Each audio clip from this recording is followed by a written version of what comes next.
तो हेलो दोस्तों, फिर ट्रेड जर्नी के एक और वीडियो में आपका स्वागत है। और आज है सैटरडे, मार्केट आज बंद है तो थोड़ा सा टाइम मिला तो सोचा कि मैं पीएनएल का वीडियो एक बना दूं कि अभी तक ओवरऑल मंथ में जो पीएनएल है मेरा वो कितना है, कितना प्रॉफिट में हूँ, कितना लॉस में हूँ, प्रॉफिट में हूँ वाकई में या लॉस में हूँ। ठीक है, क्योंकि इससे पहले वाले वीडियो में मैंने वीकली अपना पीएनएल दिखाने की कोशिश की थी, लेकिन टाइम नहीं मिल पाता जिस वजह से मैं वीकली पीएनएल जो है वो नहीं दिखा पाता। तो आज है 29 तारीख। ठीक है, और ऑलमोस्ट ऑलमोस्ट जो है इस महीने का ट्रेडिंग सेशन जो है वो ऑलमोस्ट क्या मतलब ख़त्म हो चुका है। अब अगले महीने ठीक है, तो हम ये देख लेते हैं कि हमारा जो पीएनएल है पूरे महीने वो कितना है। ठीक है, कितना लॉस क्या है, कितना प्रॉफिट क्या है, वो हम ज़रा सा देख लेते हैं।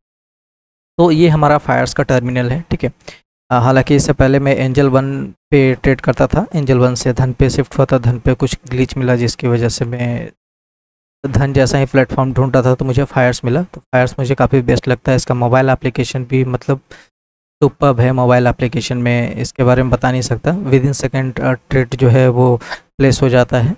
और इसमें स्टॉप लॉस और ये सब लगाना काफ़ी आसान है। थोड़ा सा धन में जो मोबाइल एप्लीकेशन उसका काफ़ी कॉम्प्लिकेटेड है। ठीक है, और इसका जो वेव है हल्का सा कॉम्प्लिकेटेड मिलेगा एज अ बिगनर। अगर आप बिगनर हो तो यहाँ पे आपको इसका टर्मिनल जो है थोड़ा सा कॉम्प्लिकेटेड मिलेगा। लेकिन अगर आपने किसी और प्लेटफॉर्म पे ट्रेड किया है, ठीक है, तो आप इसको आसानी से समझ पाओगे। इसमें क्या होता है कि हर एक मतलब ऑप्शन के लिए एक नया पेज ओपन हो जाता है। ठीक है, तो जैसे देखिए, मान लिया कि अगर मुझे अपना होम ओपन करना है, यहाँ पे एक अकाउंट ओपन करना है, तो यहाँ पे आपको नेक्स्ट पेज ओपन हो जाएगा। ठीक है, देख रहे हो ना आप, तो इस तरह से थोड़ा सा हो जाता है।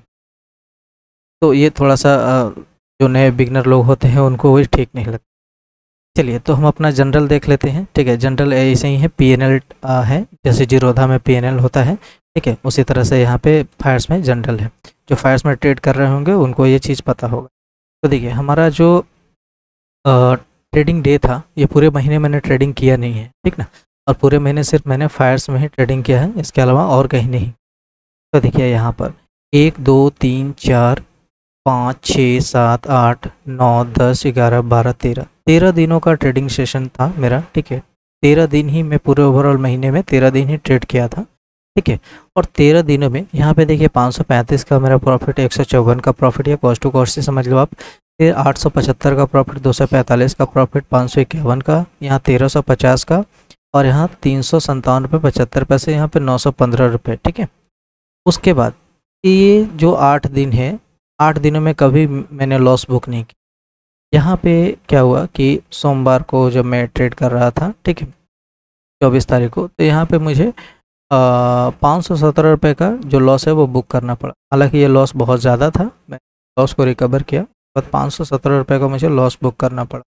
अगले दिन 1200 रुपये का मैंने प्रॉफिट बुक किया था। सॉरी, ये 1.2 जो है,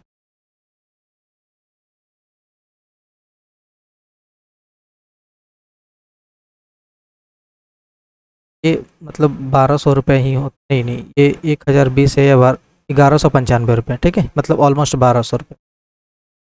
तो 1200 रुपये का मैंने प्रॉफिट यहाँ पे बुक किया था।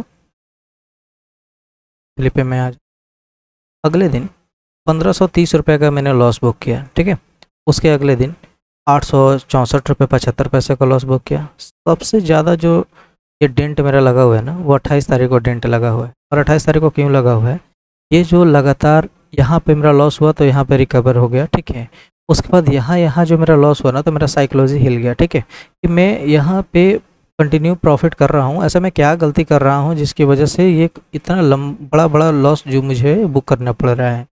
इसकी वजह से क्या हुआ ना कि मैंने इस ट्रेड को ना होल्ड कर दिया था। ठीक है, बैंक निफ्टी में लिया था 340 के प्राइस पे, और मैंने इसको होल्ड कर दिया था। 3 दिनों तक मैंने होल्ड कर दिया था। इसकी वजह से क्या हुआ कि ये तो लॉस जो मैंने बुक किया था इसी दिन मैंने ट्रेड लिया था। ठीक है, और इसको मैंने सेल नहीं किया था, तो होल्ड करके रखा था इसको 26 तारीख को। ठीक है, तो वो 340 पे जो मैंने किया था वो मतलब मार्केट नीचे आया, कॉल साइड में मैंने लिया। और नीचे आने के बाद क्या होता है कि कॉल्स बायर्स का जो एक सबसे बड़ा दुश्मन है वो थीटा है। ठीक है, तो थीटा डीके और मार्केट नीचे भी आया, उसके कारण से मुझे यहाँ पे 3000 रुपये का लॉस हुआ। ताकि और ट्रेड लिया था जिसमें 160 रुपये का प्रॉफिट हुआ था, तो लॉस कुछ कम दिखा रहा है यहाँ पे 2800, मतलब समझिए तो 3000 रुपये का यहाँ पे मेरा लॉस था। ठीक है, तो ये जो है वो पूरे महीने का कब मैंने कितना प्रॉफिट किया है, कितना लॉस किया है, वो चीज़ है। अब हम देख लेते हैं कि ओवरऑल मेरा कितना लॉस है। ठीक है, मतलब पूरे महीने का जोड़ के कितना लॉस है, क्योंकि वैसे तो पता नहीं चल पाएगा ना, आपको कैलकुलेट करना पड़ेगा। तो हम क्या करते हैं कि यहाँ पे आ जाते हैं,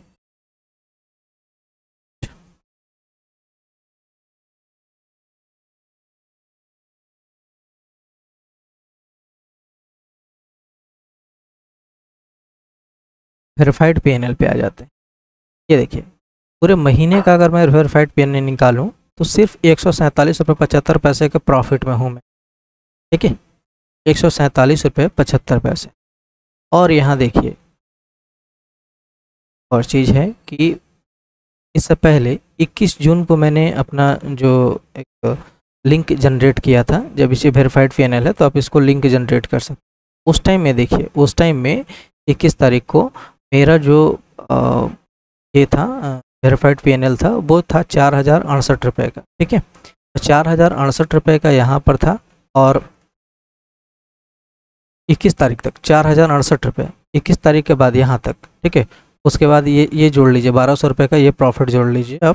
ठीक है, तो मतलब मोटा मोटी 5000 रुपये जो था मेरा प्रॉफिट था। 5000 रुपये के बाद ये सारा लॉस आप उसमें से माइनस कर लीजिए, मतलब 10,000 में कैपिटल के साथ में कर रहा था, और सिर्फ 9 से 10 दिनों में, ठीक है 9 दिनों में मैंने अपना जो कैपिटल है वो सीधा 50% कर दिया था।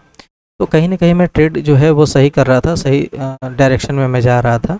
पर यहाँ अचानक से क्या हुआ कि कंटिन्यू 3 दिनों से लॉस होना शुरू हो गया, जो भी मेरा प्रॉफिट था वो लॉस में कन्वर्ट हो गया। ठीक है, तो फाइनली जो इस महीने का जो मेरा ओवरऑल पीएनएल है वो 147 रुपये 75 पैसे का है।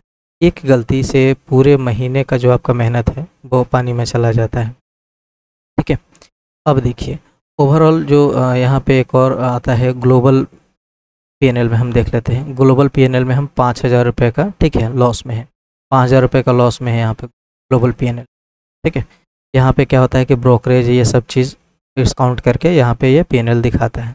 ठीक है, तो फाइनली इस महीने में जो है वो मैं लॉस में ही हूँ, और तो मैं क्या कह सकता हूँ, मैं कोशिश करूँगा कि अगली बार जो है वो अगले महीने से, ठीक है, मैं थोड़ा सा सही से ट्रेड करूँ और ओवर ट्रेडिंग ना करूं, क्योंकि यहाँ पे लॉस का जो कारण है वो ओवर ट्रेडिंग भी है। क्योंकि क्या होता है कि जब भी आपका लॉस कंटिन्यू होना शुरू हो जाता है तो आपका साइकोलॉजी जो है वो हिल जाता है। आप कितना भी मेंटली स्ट्रांग हो, आपके दिमाग में सिर्फ यही रहेगा कि अच्छा 2 ट्रेड ले रहा हूँ, 50% मेरा लॉस जो है वो रिकवर हो जाएगा, 50% मैं कल कर लूँगा। कितने बिगनर तो होते हैं वो कहना शुरू कर देंगे कि नहीं मैं आज ही लॉस रिकवर हो जाए मेरा। ठीक है, तो ये सबके साथ होता है, चाहे कितना भी बड़ा ट्रेडर हो, कितना भी मेंटली वो स्ट्रांग हो। ठीक है, थोड़ा ना थोड़ा इस तरह का जो व्यू है उनके दिमाग में जाता है। और एक और चीज़ मैं कहना चाहूँगा कि कुछ लोग हैं जो मतलब यूट्यूब पे वीडियो देखते हैं कि यार इतना प्रॉफिट कर रहा है 100%, ये मतलब 5000 रुपये लगाया और फिर 2000 का प्रॉफिट कर लिया, 3000 का प्रॉफिट कर लिया, ऐसे करके। ठीक है, तो इस तरह का अगर वीडियो देखकर आप ट्रेडिंग कर रहे हो तो इस तरह का ट्रेडिंग आपको नहीं करना चाहिए। सबसे पहले सीखने पे आपको जोर देना चाहिए, क्योंकि अगर आप सीखते नहीं हो, अगर आप 1 लाख रुपए भी मार्केट कराओगे तो जाएगा। ठीक है, हालांकि मैंने भी बहुत लॉस किया है और अभी भी मैं सीख ही रहा हूँ। ठीक है, और अभी भी मुझे ज़रूरत है और सीखने का, तो मैं उसमें कोशिश कर रहा हूँ। बस एक रिक्वेस्ट है कि बिना सीखे हुए आप लोग ना कूदो नहीं। ठीक है, अगर तैरने नहीं आता है तो आपको जो मतलब क्या बोलते हैं उसको, बड़े नदी में या समुद्र में ऐसा कूदना नहीं चाहिए। ठीक ना, पहले छोटे जगह पे आपको सीखना चाहिए तैरने का, कि हाथ पैर कैसे मार सकते हैं ताकि हम पानी के ऊपर रहें। ठीक है, तो इस तरह से आप जो है ट्रेडिंग सीख सकते हो। और सीखने के लिए देखिए आप यूट्यूब पे भी सीख सकते हो। यूट्यूब पे बहुत सारे वीडियोस पड़े हुए हैं जहाँ पे आप कैंडल स्टिक पैटर्न, कैंडल क्या होता है, विक्स क्या होता है, कॉल क्या होता है, बाइंग क्या होता है, क्योंकि मैंने ऐसे कई लोगों को देखा है जिनको ये पता नहीं रहता है कि मार्केट अगर ऊपर जा रहा है तो कॉल लें या पुट लें। ठीक है ना, अच्छा, मान लिया कि अगर एक्सपायरी के दिन भी मैंने कई लोगों को देखा है कि एक्सपायरी के दिन भी क्या करते हैं कि वो आउट ऑफ द मनी ले लेते हैं। उनको ये पता नहीं कि आउट ऑफ द मनी क्यों क्या होता है, और वो ट्रेड को होल्ड किए हुए रहते हैं। ठीक है, तो ये क्या होता है कि जैसे आपने 2 दिन 4 दिन वीडियो देखा और कुछ पैसे हैं आपके पास, वो पैसे लेकर आप आ गए मार्केट में। ठीक है, और इस तरह से ट्रेड करना शुरू कर दी, तो पता चला कि किसी का 20,000 किसी का 10,000 ऐसे करके लॉस हो जाता है।